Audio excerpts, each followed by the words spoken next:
చూడండి ఫ్రెండ్స్, సాయంత్రం 4 గంటలకు వచ్చాము. ఏమో చేపలు పండుగ నేను మీకు చూపిస్తాను. చూడండి, నాకు బాగా పాములాగా పాత పాములాగా బాగుంది. చూడండి ఫ్రెండ్స్, ఎలా వెళ్ళిపోతుంది పాములాగా.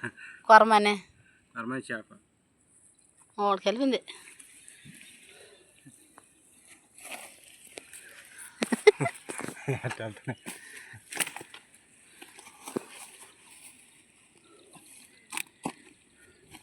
చూసారుగా ఫ్రెండ్స్, కర్మ చేపలనే ఎలాగుండేది.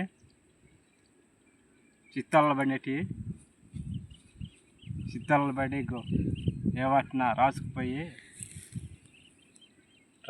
చిత్తాలు పడి. చూసారు కదా ఫ్రెండ్స్, ఈ వీడియో మీకు నచ్చినట్లయితే కొత్తగా మా ఛానల్ చూసిన వారైతే సబ్స్క్రైబ్ చేసుకోండి, లైక్ చేయండి, షేర్ చేయండి. మరొక వీడియో కలుసుకుందాం. బాయ్.